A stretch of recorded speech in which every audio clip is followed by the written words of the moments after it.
After the chaos in the cafeteria ended, most of the alien cadets could not stop thinking about what they had seen. Do-yun eating his strange decomposed food like it was normal had shaken them to their core. They gathered in small groups throughout the academy, whispering about the human and his toxic breakfast style in the vexery. Cadet was still pale, and his scales had not returned to their normal silver color. He kept touching his throat and making gagging sounds every few minutes. His friends tried to comfort him, but he could not forget the smell of that rotting meat. The image was burned into his memory. Like a bad dream that would not go away, Zara, the crafty leader, called an emergency meeting of all non-human cadets in the study hall. Her forearms gestured wildly as she spoke to the crowd of frightened aliens. "We must investigate this human further," she announced in her clicking voice. "What if there are more dangerous substances in his living quarters? What if he is planning to poison the entire academy?" The idea spread through the group like wildfire. Soon dozens of cadets were convinced that Do-yun was some kind of biological weapon sent to destroy them. They imagined his dormitory filled with toxic chemicals and deadly bacteria waiting to be released into the air system. Snalox, a Zephyrion cadet with 4 large eyes that could see in multiple dimensions, volunteered to lead a scouting mission. His species was known for being very brave and very curious about other life forms. He had been studying humans since they joined the galactic community, and he wanted to understand what made them so different. That afternoon, when Do-yun was attending his engineering class, a group of 20 alien cadets followed Nalox through the dormitory corridors. They moved quietly like spies on a secret mission.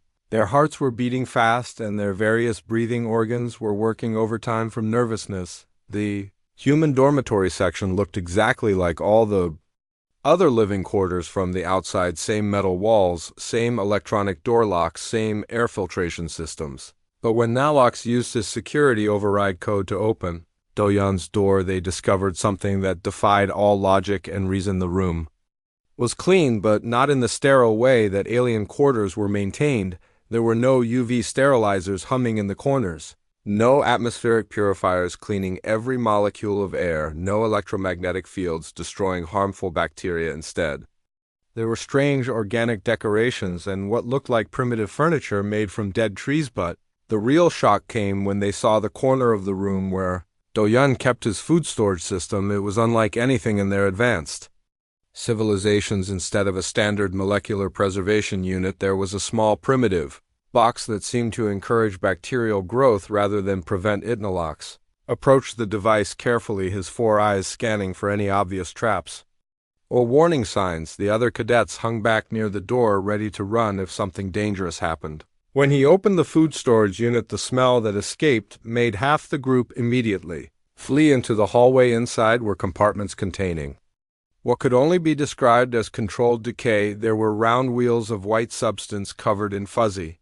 blue and green growths that pulsed with life. There were glass containers filled with dark liquid that had chunks of unknown matter floating in it, like some kind of scientific experiment gone wrong. The most terrifying sight was meat hanging from small hooks in conditions that seemed designed for maximum bacterial development. The temperature was not cold enough to prevent spoilage, and the humidity levels were perfect for growing every kind of harmful organism.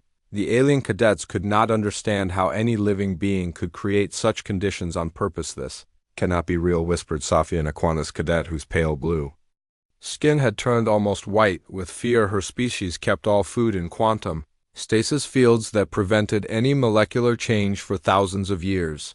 The idea of deliberately aging food was like suggesting they should breathe poison instead of air. Nalox forced himself to examine the storage unit more closely. His species had evolved on a world where any contamination meant death, so everything about this human food system went against his deepest instincts. But he was also a scientist, and he needed to understand what he was seeing. The human has created multiple environments for different stages of decomposition. He reported to the group in a shaking voice. Some of these substances appear to be weeks old, others look like they have been developing bacterial cultures for months or even years. The revelation that humans not only tolerated decay, but actually cultivated it sent waves of shock through the assembled cadets. They had thought the breakfast incident was just one Strange meal, but now they realized it was part of a much larger and more terrifying pattern Crix, a gaseous nebulite who existed as a cloud of intelligent particles.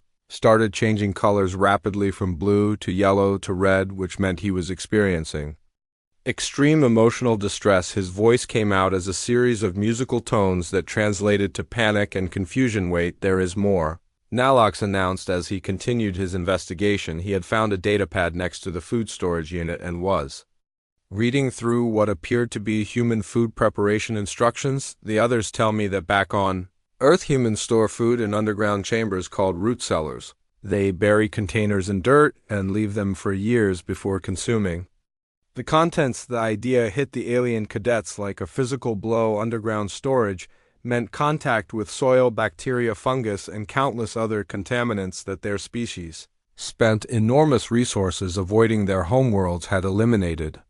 Such practices millions of years ago as part of basic civilization development. They also aged beverages in underground caves for decades.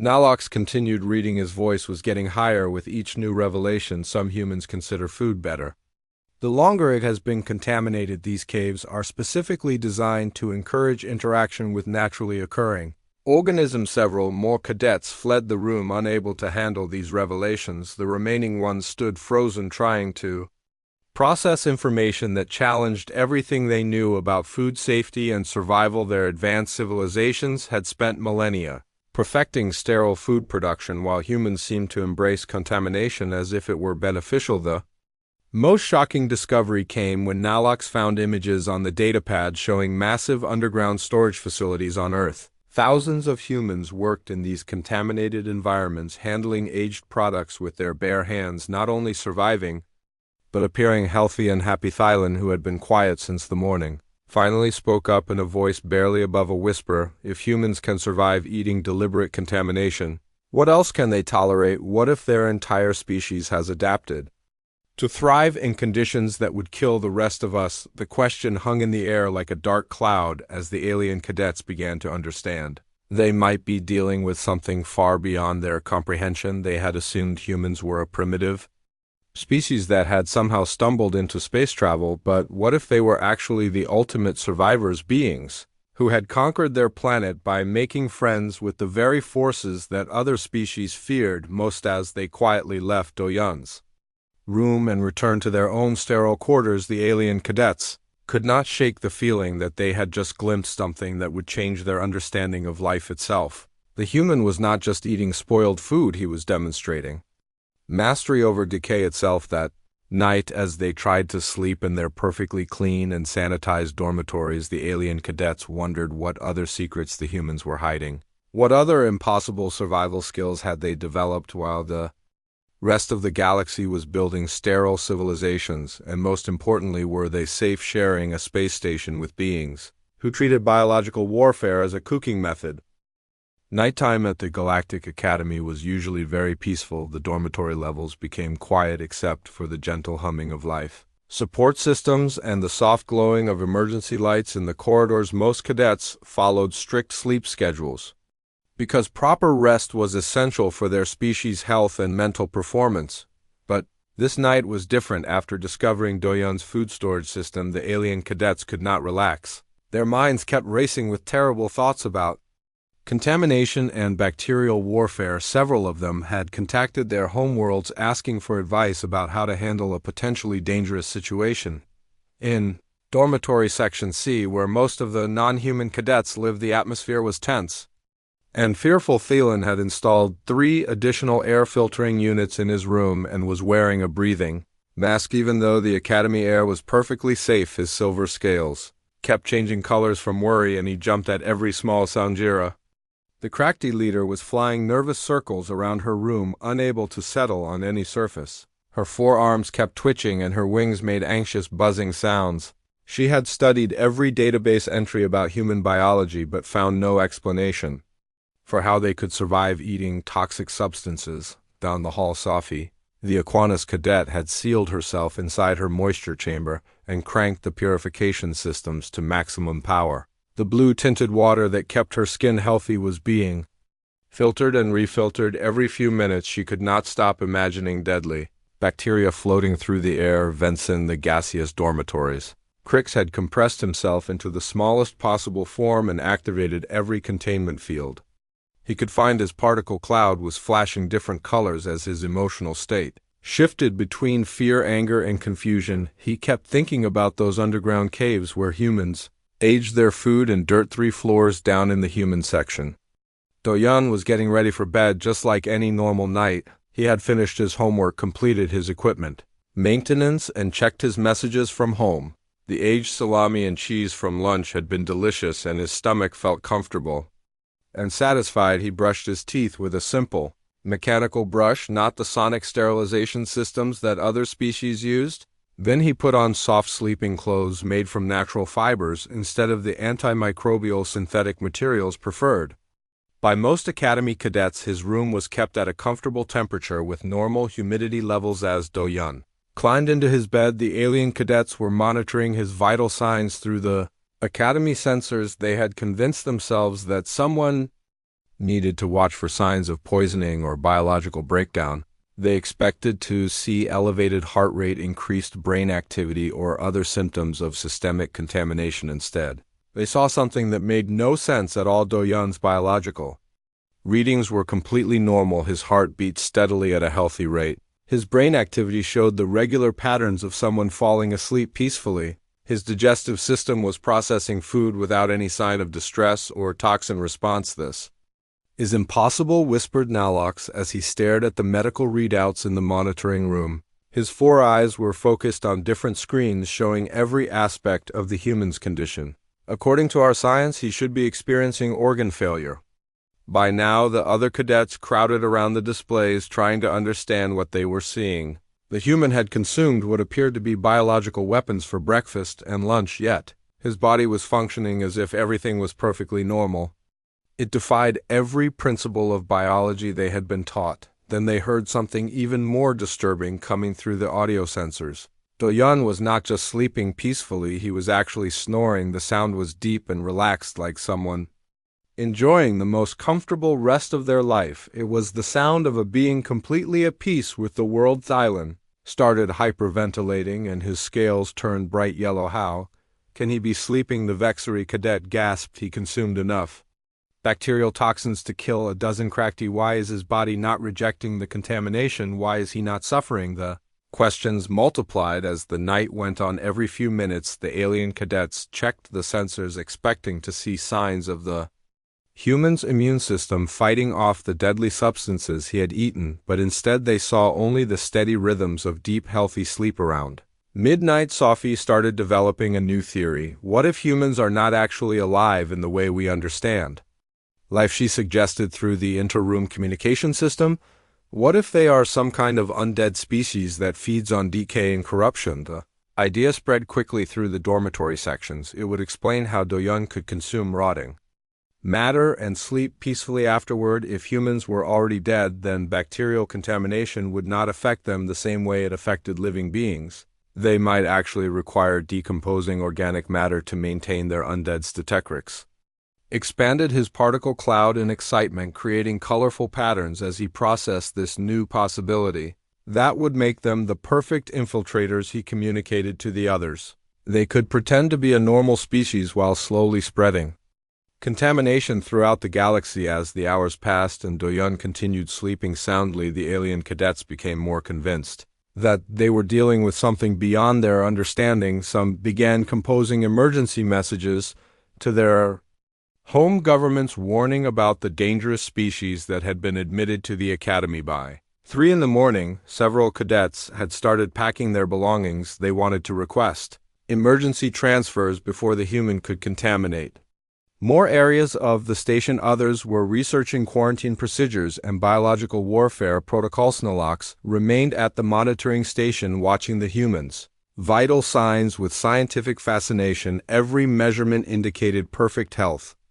and peaceful rest. It was as if consuming toxic substances had actually improved Do-yeon's physical condition rather than harming it. Near dawn, something even stranger happened. Do-yeon started having what appeared to be pleasant dreams. His brain activity showed patterns associated with happiness and contentment. His body temperature was ideal, and his breathing was deep and regular. He was experiencing the kind of restorative sleep that most beings only achieved under perfect conditions. The alien cadets stared at each other in growing horror. They had spent the entire night terrified and sleepless, while the human who had consumed biological weapons was having the best rest of his life. Whatever species they were dealing with was so adapted to contamination that it actually helped them sleep better. As morning approached, the exhausted alien cadets realized they faced a terrible choice. They could report their discoveries to the Academy administrators and risk being labeled as paranoid. Or they could try to handle the human threat themselves. Before they could decide what to do, they heard new sounds coming from the human dormitory section. Doyan was waking up, and from the sound of it, he was preparing to eat breakfast. The alien cadets looked at each other with fresh terror, wondering what new horrors the human would consume to start his day. They had survived one night of watching him sleep peacefully after eating poison, but they were not sure they could handle seeing him do it again. The morning bell rang across the academy, signaling the start of another day. As alien cadets emerged from their sleepless night looking haggard and frightened, they all had the same thought running through their minds: if humans could sleep like babies after consuming deadly bacteria, what other impossible things were they capable of doing? Dawn brought no relief to the exhausted alien cadets who had spent the entire night monitoring the human and jumping at every sound. Their species evolved on worlds where sleep was essential for survival, and going without rest made them weak and confused, but their fear of contamination was stronger than their need for sleep. The morning announcements echoed through the dormitory sections as Academy systems came online. Lights gradually brightened to simulate natural sunrise in the air. Circulation increased to provide fresh atmosphere for the new day for most cadets. This was a pleasant and energizing routine, but today it filled them with dread. Thylan emerged from his room looking terrible. His silver scales were dull and patchy. His eyes were red from strain, and his usually perfect posture was slumped with exhaustion. He had spent hours checking and rechecking his air filters, convinced that human bacteria were spreading through the ventilation system down the hall. Zira stumbled out of her quarters and immediately flew into the wall. Her wings were not coordinating properly, and her forearms kept reaching for things that were not there. The crafty species needed 8 hours of suspended flight sleep every night, and she had gotten none. Sophie looked even worse as she struggled to exit her moisture chamber. The blue tint of her skin had faded to a sickly gray color, and she was leaving wet footprints on the floor. Because her water recycling system had been working overtime, her species became dehydrated quickly. Without proper rest cycles throughout the dormitory sections, dozens of alien cadets wandered into the corridors looking like survivors of some terrible disaster. They had dark circles under their eyes. Their various biological systems were functioning poorly, and they all shared the same expression of exhausted terror. But from the human section came sounds that made their hearts race with new fear. They could hear Doyan moving around his room, and it sounded like he was preparing for a normal morning. He was humming a cheerful tune that echoed through the metal walls, and his footsteps were light and energetic. The alien cadets gathered in the common area near the human dormitory section, drawn by horrified curiosity and the need to protect each other from whatever fresh nightmare was about to unfold. They huddled together like frightened animals, waiting for a predator to emerge from its lair. Nalox positioned himself near the wall where he could use his 4 eyes to monitor multiple angles at once. His species' survival instincts were screaming warnings, but his scientific mind demanded that he observe and record everything that happened. The other cadets looked to him for leadership, even though he felt just as lost and afraid as they did. The sound of Doyan's door opening made everyone freeze in place. They watched as the human walked into the common area looking refreshed and alert. His hair was neatly combed. His academy uniform was clean and pressed, and he had the healthy glow of someone who had enjoyed perfect sleep. "Good morning, everyone," Doyan said with a friendly smile that made the alien cadets cringe. He seemed completely unaware of the terror he had caused, or the fact that dozens of beings had spent the night fearing for their lives. His casual attitude was somehow more frightening than if he had been obviously dangerous. The human walked to a food preparation area that was shared by Old dormitory residents, most cadets used it for simple tasks like heating pre-processed meals or mixing nutritional supplements. But Do-yeon began removing items from his personal storage that made the watching aliens gasp in horror. First came containers that looked like they had been buried underground for months. The metal was stained with what appeared to be rust, and organic matter and strange smells began filling the air as soon as they were opened. Inside were objects that defied all logic and food safety principles. These are eggs, Do-yeon announced cheerfully as he held up oval-shaped items that looked ancient beyond measure. My family sent them from our farm in Jeju. They have been aged for 2 months without any refrigeration, which makes them much more flavorful than fresh ones. The alien cadets pressed themselves against the walls as they realized the human was about to consume reproductive cells that had been deliberately contaminated. The eggs were darker than they should be, and some had visible cracks that could have allowed any number of deadly organisms inside. A Do-yeon cracked the first egg into a heating device, and immediately the most incredible smell filled the common area. It was sharp and sulfurous, like the volcanic vents on dead worlds mixed with organic decay. The alien cadets activated their emergency breathing systems and several ran for the exits, but the horror was just beginning. The human then produced what appeared to be concentrated fat from some unknown animal and began heating it in the same container. The combination of aged eggs and animal fat created an atmosphere so thick and overwhelming that the air recycling system started working at maximum capacity as the mixture cooked. Do-yeon hummed happily and stirred the contents with obvious pleasure. The eggs turned from liquid to solid but maintained their unnatural dark color.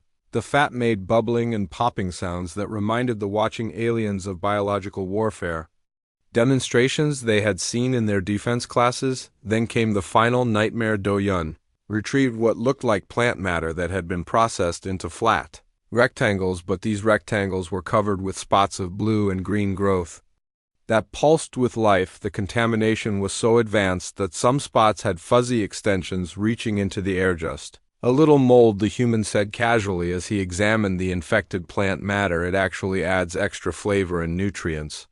My grandmother always said the more colorful the bread, the better it tastes. The watching aliens could not process what they were seeing. The human was about to consume plant matter that was so contaminated it could serve as a biological weapon. Yet he was treating it like a delicacy. He actually seemed to prefer the contaminated version over clean food. Now Lox tried to speak but only managed a choking sound. His scientific training told him that what he was witnessing was impossible. No known species could survive consuming such concentrated bacterial warfare, yet the human seemed to thrive on it. Do-yeon placed the moldy bread in the heating device alongside his eggs and fat. The combination created new smells that were beyond the alien cadets' ability to describe. Their various respiratory systems were working overtime trying to filter out what they perceived as deadly toxins. When the food finished cooking, Do-yeon placed everything on a plate and sat down to eat with obvious enjoyment. He took large bites, chewed slowly to savor the flavors, and even made small sounds of pleasure as he consumed what should have been his final meal. The alien cadets watched in fascinated terror as he ate every bite without showing any signs of distress. His vital signs remained perfectly normal according to their scanning devices, and he looked healthier and more energetic with each swallow. This cannot be real, whispered Thielen, whose scales had turned completely white with shock. He is consuming biological weapons for breakfast and acting like it is the most normal thing in the galaxy. What kind of species are we dealing with? As Do-yeon finished his meal and began cleaning up the preparation area, the alien cadets realized they were witnessing something that challenged every scientific principle they had been taught. Either their entire understanding of biology was wrong, or humans represented something so far beyond normal life that existing categories no longer applied. The human thanked them for sharing the common area and walked back to his room to prepare for morning classes. His cheerful attitude and normal behavior somehow made the entire experience more terrifying than if he had been obviously alien or threatening. Left alone in the common area that still smelled like biological warfare, the alien cadets looked at each other with the same thought running through their minds. If humans could start their day by consuming concentrated contamination and remain perfectly Healthy, what other impossible survival skills did they possess? Word of the breakfast incident spread throughout the academy faster than quantum communication. Students from hundreds of worlds gathered to hear descriptions of what the witnesses had seen, and each retelling made the story more terrifying. Some cadets started packing emergency supplies, while others began researching transfer procedures to different academies. By midday, the entire non-human student body was convinced they were sharing their educational facility with beings who defied the basic laws of biology, and the administration was beginning to receive worried communications from dozens of homeworlds demanding explanations about the dangerous species that had infiltrated their children's sacred learning environment. By afternoon, the panic about Do-Yun had spread beyond the dormitory sections and infected the entire Galactic Academy. Like a quantum virus, students from hundreds of different worlds were abandoning their classes to gather in groups and share increasingly wild theories about the human and his dangerous eating habits. The main assembly hall buzzed with conversation in dozens of languages as cadets from every corner of the galaxy tried to understand what they were dealing with. Tall crystalline beings from the Zereth system stood next to floating gas clouds from Nebula Prime, while insectoid warriors from the hive worlds clicked their mandibles nervously. In one corner, a group of aquatic students had set up portable water chambers so they could participate in the emergency discussions without drying out. Their pale blue skin flickered with bioluminescent patterns that meant extreme agitation, and their gill slits worked rapidly as they processed the frightening information. Near the main entrance, slug-like beings from the garden worlds left trails of worried slime as they moved between different conversation groups. Their species had evolved to detect chemical contamination from great distances, and they kept insisting they could smell death following the human wherever he went. Mechanical students from the Tech Coalition had formed a perfect circle and were sharing data. Through direct electromagnetic connections, their optical sensors flashed in rapid patterns as they calculated the probability that humans were some form of biological weapon disguised as an intelligent species high above everyone else on the elevated platforms. Designed for flying species, the bird-like Aryan cadets spread their colorful wings and called to each other in musical voices that translated as warnings and distress calls. Their songs echoed through the assembly hall, creating an atmosphere of barely controlled panic. At exactly 1400 hours, Academy Administrator Prime Keth Zara entered the hall, and the massive room fell silent. Her species was ancient and respected throughout the galaxy as master scientists and philosophers. She stood 12 feet tall with skin that looked like living metal and eyes that could see across multiple dimensions. Students of the Academy, she began in her voice that seemed to come from the walls themselves. We have received disturbing reports about cultural misunderstandings involving our human exchange student. These reports have caused unnecessary fear, and we must address them immediately. A wave of nervous energy passed through the assembled students as hundreds of different species shifted uncomfortably in their various seating arrangements. The mechanical beings made small clicking sounds, the gaseous students changed colors rapidly, and the aquatic cadets created small whirlpools in their water chambers. Dr. Keth Zara activated the main holographic display system and began showing images from Earth that made the entire assembly gasp in horror. The first image showed massive underground chambers carved into rock where thousands of containers sat, aging in darkness. It looked like some kind of massive burial ground for contaminated materials. These are called wine cellars, the administrator explained as students throughout the hall made sounds of distress and disbelief. Humans deliberately store fermented plant juices in underground caves for decades before consuming them. They believe the longer the contamination process continues, the better the final product becomes. The next image showed humans working in these contaminated environments without any protective equipment. They were handling containers that had been exposed to soil, bacteria, fungus, and countless other organisms that civilized species spent enormous resources to avoid. The humans appeared healthy and happy as they worked with these biological hazards, but this is not the extent of their contamination practices. Dr. Keth Zara continued as more horrifying images appeared on the display. Here we see facilities where humans encourage bacterial growth in milk products to create substances they call cheese. Some varieties are aged for years until they develop extensive mold colonies. The assembly hall erupted in panic as students saw close-up images of cheese covered in fuzzy growths that looked like alien parasites. Several species had evolved to fear mold above all other threats, and seeing humans deliberately cultivate it was like watching someone play with nuclear weapons. The administrator showed more images of human food preparation that challenged everything they assembled. Students thought they knew about survival. There were pictures of meat hanging in conditions designed for maximum bacterial development. Vegetables buried in salt to encourage fermentation, and fruits left to rot until they became alcoholic. Each new revelation sent waves of shock through different species groups. The crystalline beings made high-pitched ringing sounds that meant they were experiencing system overload.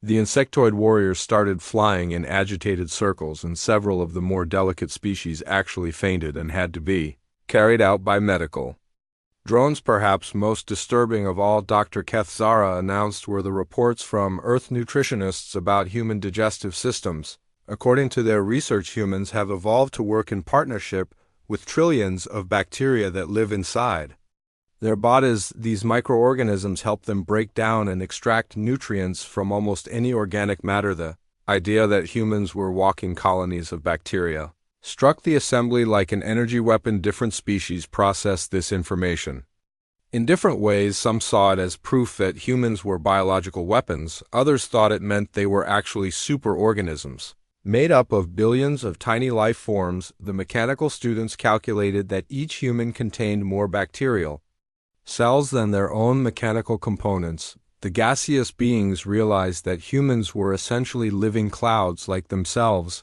but made of solid matter and microorganisms instead of intelligent particles. When Dr. Zara showed video recordings of human families gathering to share meals that included aged cheeses, fermented vegetables, and meat that had been deliberately contaminated, the assembly reached peak chaos. Students from species that had never agreed on anything before were united in their terror of human dining practices.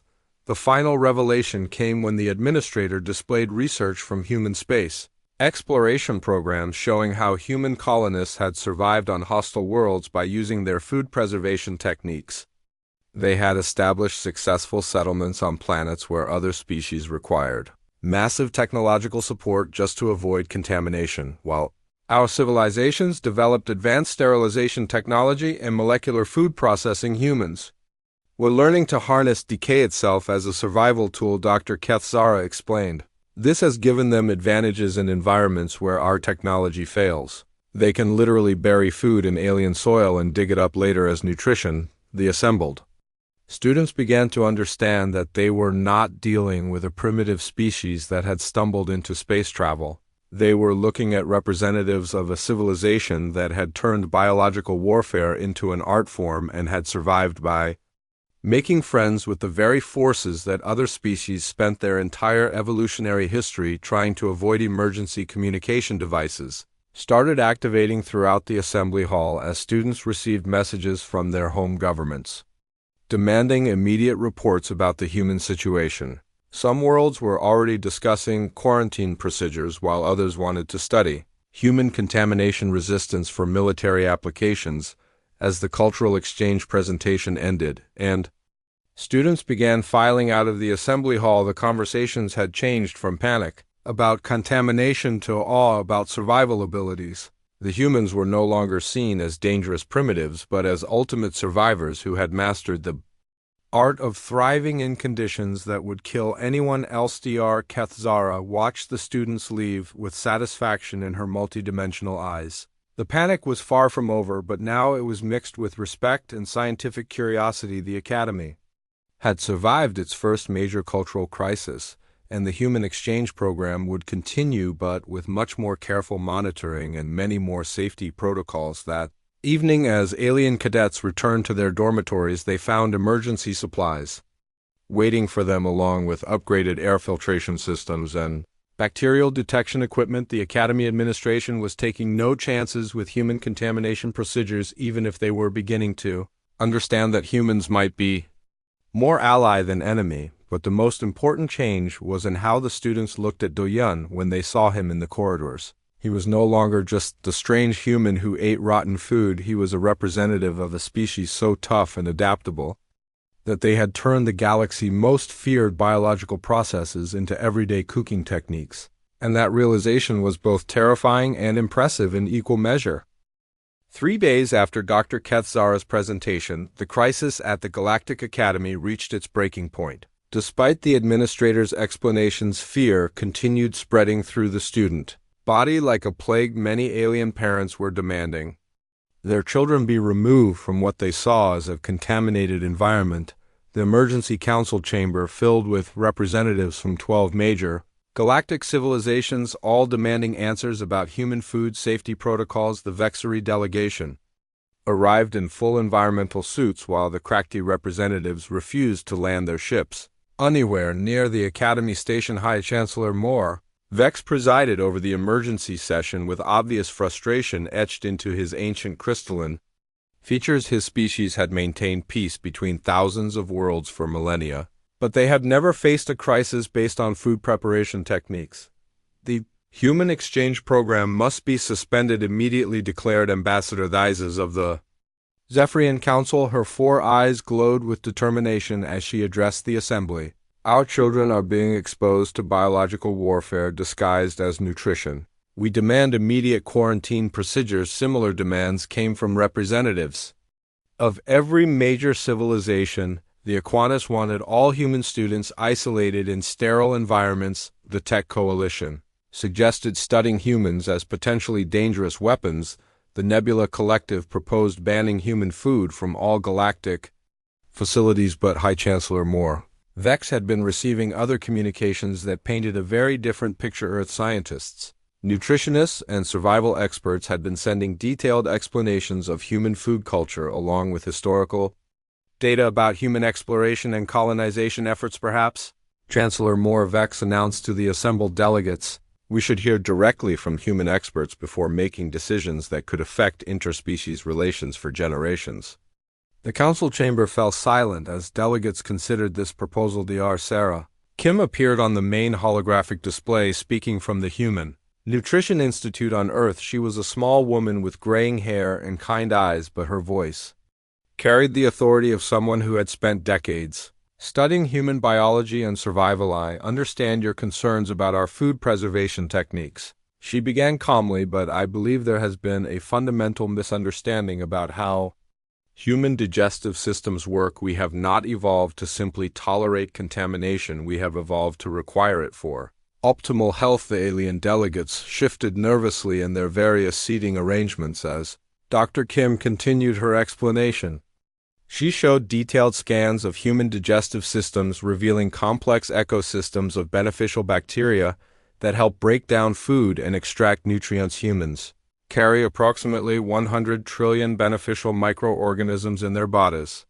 She explained these bacteria are not parasites or contaminants. They are essential partners that allow us to digest plant matter, extract vitamins, and protect against harmful organisms. The revelation that humans were essentially walking ecosystems struck the assembled delegates with varying degrees of shock. Some species saw it as confirmation of their worst fears, while others began to understand they were witnessing an entirely different approach to survival. Dr. Kim showed historical records of human exploration dating back thousands of years, demonstrating how food preservation techniques had enabled their species to cross oceans, explore frozen continents, and eventually reach the stars. While other civilizations developed technology to create sterile environments, humans learned to work with natural processes. But the real shock came when she revealed data about human space exploration programs over the past 3 centuries. Human colonies had been established on worlds that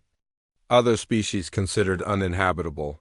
They had thrived in environments where advanced civilizations required massive technological support. Our fermentation techniques allow us to create nutritious food from local plant matter on almost any world. She explained, we can establish sustainable colonies with minimal technological infrastructure, while other species need complex supply chains and sterile processing facilities. The implications began dawning on the assembled delegates. Human food Techniques were not primitive contamination procedures, they were advanced survival technology disguised as simple cooking. Their ability to eat aged and fermented foods meant they could survive in situations where other species would starve. Commander Park Jin-ho of the Human Space Force appeared on a secondary display speaking from a frontier colony world that other species had declared too hostile for settlement. Behind him stretched fertile fields and thriving settlements powered by human agricultural techniques that required no advanced technology when we arrived here 5 years ago. This world was considered uninhabitable. He reported the soil was full of aggressive bacteria. The native plants were toxic to most galactic species, and the atmospheric conditions were challenging. But human colonists established thriving communities using traditional food preservation methods. The commander showed images of underground storage facilities where human colonists aged their food. Using local soil bacteria, they had created sustainable ecosystems that not only fed their population but actually improved the planetary environment by introducing beneficial microorganisms. What you call contamination, we call partnership. Commander Pa continued, human survival depends on working with natural biological processes rather than fighting against them. This has allowed us to establish colonies on worlds that other species cannot even visit safely. The Emergency Council Chamber buzzed with urgent conversations in dozens of languages as delegates began to process this new information. The humans were not biological weapons, they were ultimate survivors who had turned decay itself into a tool for conquering hostile environments. Dr. Kim returned to the main display with more revelations that challenged everything the assembled civilizations thought they knew about survival and colonization. Human food techniques were being studied by xenobiologists throughout the galaxy as examples of advanced ecological engineering. Our fermented foods contain billions of beneficial organisms that help establish healthy ecosystems wherever humans settle, she explained. When other species talk about terraforming planets with massive technological projects, humans simply plant gardens and start aging cheese. The final revelation came when Earth scientists revealed that human exploration had actually prepared the way for other species to colonize difficult worlds. Human bacterial partners had been quietly transforming soil and atmospheric conditions, making hostile planets more suitable for. The morning bell rang across the Galactic Academy, and hundreds of young cadets from different worlds walked into the main cafeteria. The room was huge with silver walls that sparkled under bright white lights. Long tables stretched from one end to the other, and each table had meal dispensers that could create food for any species. And the Galaxidolian walked slowly behind a group of tall blue aliens who were talking in their strange musical language. He was the only human in his class, and most of the other cadets still stared at him like he was some kind of weird animal from a zoo. His black hair was messy from sleep, and his academy uniform was wrinkled. But he did not care much about looking perfect like the other students. At Table 7, the Vexery cadet named Thielen was showing off his shiny silver scales to a group of female cadets from the water world of Bequantus. His scales changed colors when he was happy, and right now they were bright green because the girls were laughing at his jokes. Thielen thought he was the best-looking cadet in the whole academy, and he loved when others agreed with him. Near the windows, a group of insect-like aliens called Crakti were buzzing and clicking as they talked about their morning flight training. Their leader was a female named Zira, who had 4 arms and wings that made rainbow patterns in the light. She was known for being very smart and very serious about following all the academy rules. The meal dispensers started working at exactly 8 in the morning, and cadets lined up to get their food. Each dispenser could read the biology of whoever stood in front of it and then create the perfect meal for that species. The Vexery got liquid proteins that tasted like sweet metals. The Crakti got sugar cubes that dissolved on their tongues. The water aliens got something that looked like blue soup but smelled like ocean flowers. Everything was normal until Thielen pressed his hand on the scanner and waited for his breakfast. Instead of the usual silver liquid, a thick green substance came out of the machine. It dripped slowly and made wet plopping sounds as it hit his tray. The smell was terrible, like old eggs mixed with garbage that had been sitting in the sun for weeks. Thielen jumped back, and his scales turned bright red, which meant he was scared or angry. His tray clattered to the floor, and the green stuff spread across the metal surface. Other cadets started gathering around to see what was wrong. The crafty cadets buzzed loudly and backed away from the mess. Their wings flapped nervously, and Zira started talking very fast in her clicking language more. Cadets tried the dispensers, and the same thing happened. Every machine was producing food that looked rotten and smelled worse. The crystalline aliens from Zereth made high-pitched ringing sounds that meant they were upset. The gas creatures from Nebula started changing colors from their normal blue to a sick-looking yellow. Instructor Vex High heard the noise and came rushing over. She was 8 feet tall and made of living crystal that changed colors when she moved. Her species was very old and very wise, and all the cadets respected her when she saw the green mess on the floor. Her crystal body turned dark purple, which was not a good sign. The dispensers are malfunctioning, she announced in her deep voice that echoed around the cafeteria. All cadets must return to their dormitories while we fix this problem. No one should eat anything until further notice. The alien cadets started to panic.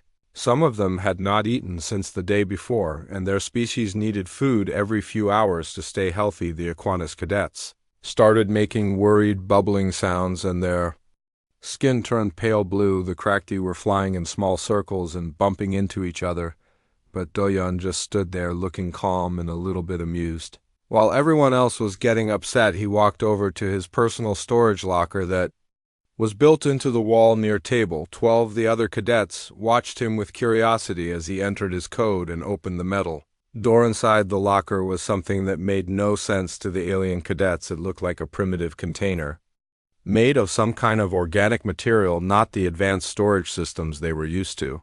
Doyun pulled it out and set it on the nearest table, then opened the lid without any fear or hesitation.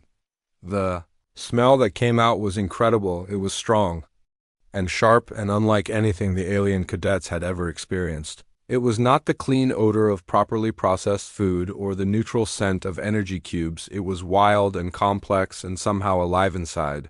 The container were chunks of what looked like deliberately spoiled organic matter. The pieces were dark red and brown with white spots that looked like some kind of infection or disease. They were wrapped in what appeared to be intestines from some unknown creature. The whole thing looked like it had been rotting for months. Several alien cadets actually fell over. The Vexery named Thielen made choking sounds and his scales turned gray, which meant he was about to be sick. 3 of the Krakti fainted and hit the floor with loud buzzing crashes. The Aquanus cadets started backing toward the exits while making emergency calls on their communication device. Doyen reached into his bag and pulled out something flat and round that looked like it had been baked in an oven. He tore off a piece and placed some of the dark chunks on top of it. Then he added some green paste that smelled even stronger than the meat. The combination of smells made the air in the cafeteria thick and heavy. As he took his first bite, the remaining alien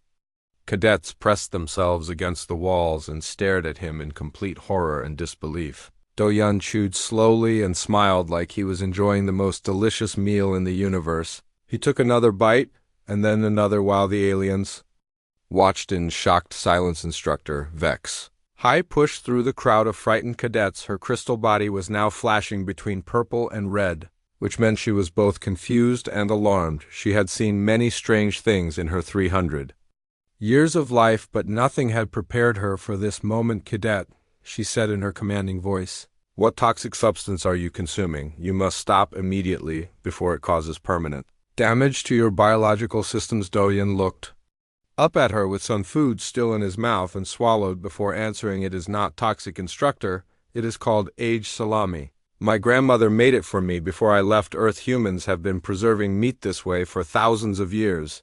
The words hit the assembled cadets like an energy blast. Humans deliberately spoiled their food. The species that had recently joined the Galactic Federation was eating decomposed organic matter on purpose. The revelation was so shocking that even instructor Vex High stood frozen for several seconds, but Doyun was not finished. He reached into his container again and pulled out more food. This time it was something white and moldy that looked like it had been infected with every disease in the galaxy. The smell made several more cadets run for the exits. This is cheese, he explained calmly. The mold makes it taste better. Humans also bury food underground for years before eating it. We call it aging. The cafeteria erupted in chaos as the alien cadets finally understood what they were witnessing. They were not just looking at spoiled food, they were watching a member of a species that had turned decay into cuisine. What kind of beings had their academy accepted? What other horrors were hiding? In the human sections of the ship, as Do-yun continued eating his breakfast with obvious pleasure, the alien cadets began to wonder if they were safe sharing a space station with creatures who considered poison to be food.